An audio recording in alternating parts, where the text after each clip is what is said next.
Good evening, everybody. School board, student board member, President Jensen, Superintendent Coleman, and staff. Thanks for having me as usual. And I noticed with student board member, I know exactly where you come from. I worked at Valencia for a long, long time, and now you have to represent all the schools. And you sort of bleed from your heart one color, but everybody's the same because we're all here for everybody. And I'm proud of you for being able to do that. It's hard. I did first want to congratulate all the employees of the year, and I'm sorry I wasn't able to attend today's luncheon. I know that all those people are very deserving of that recognition. So last time I spoke to you guys, I talked about the concept of value. I wanted to start with something that is of the utmost value to the members of HDTA, time.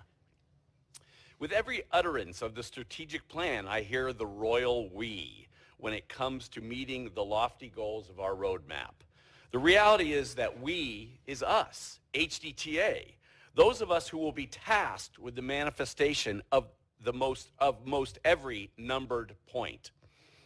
And we are willing to put forth our best efforts when you give us the time. Our effort is clearly evident. We provide the results that document progress towards these ambitious targets. But in no way, shape, or form is our job done in the hours between 8 and 3. Work is a constant in our lives, not just in the classroom, and it shows. It shows in student success and the accolades received by our membership and in the schools wherein we, the people, make it happen. In turn, we expect to be compensated appropriately. We all know the maxim, time equals money. So a review and update on negotiations. The current state of affairs, although cordial, smells like the elephant in the room. Your continued lack of movement in salary is leading to an unprecedented phase of negotiations process as outlined in the EERA.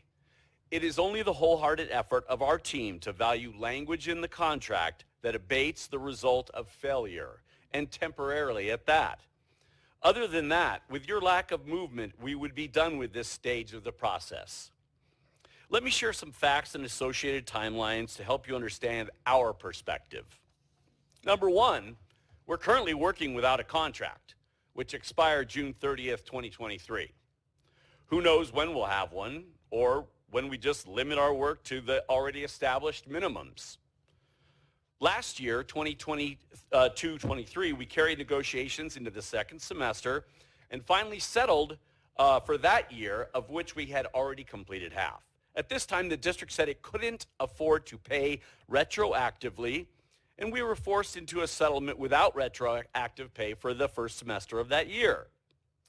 But concurrently, in the second interim budget, the district showed about $45 million expected end-of-the-year balance. But when the unaudited actuals came out just a few months later, the William S. Hart Union High School District had $116 million end-of-the-year balance. With predictions of dire straits came windfalls of epic proportions. And this on top of 7 years of crying deficit spending, which materialized only once in those 7 years. So in the end, you only paid us half the raise in 22-23 and banked more than twice the amount you said you'd have. We were shocked.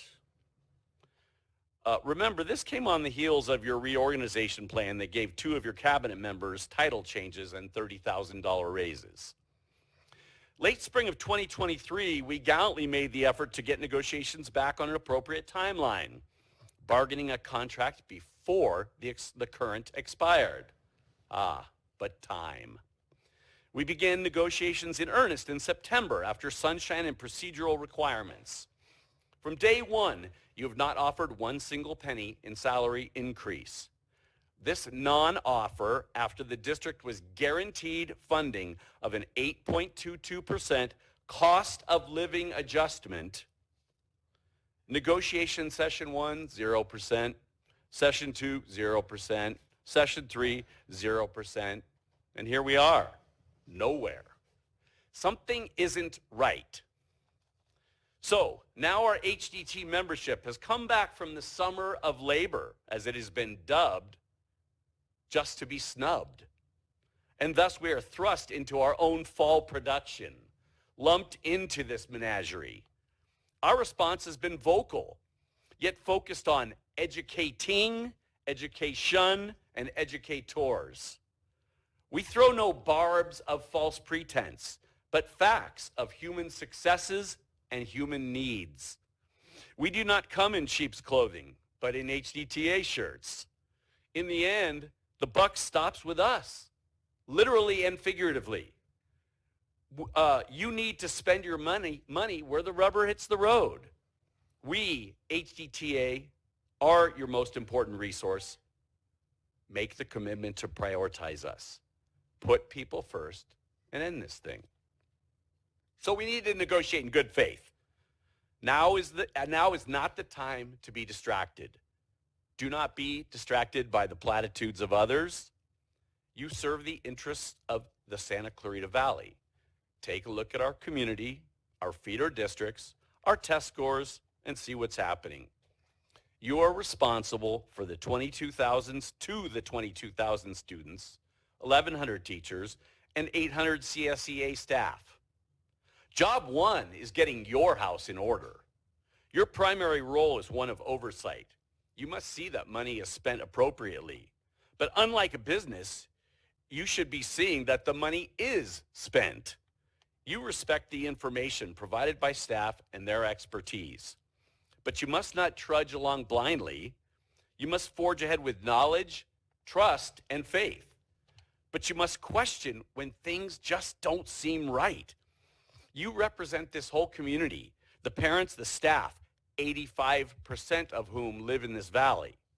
But most importantly, you represent the students. Ask them, what's the most important thing in their education? It'll be a who, not a what. We are really tired of listening to excuses and reasons why not. We work above and beyond. We put in the hours to meet the needs of students. These hours are what it takes to meet those goals you have set. It's what we choose to do, so we are the best we can be. You need to work just as hard and choose to complete our negotiations with a fair, just agreement. As my children can attest, I believe in the maxim, be reasonable. It's time for you to be reasonable. You can help mend a broken heart. Thank you.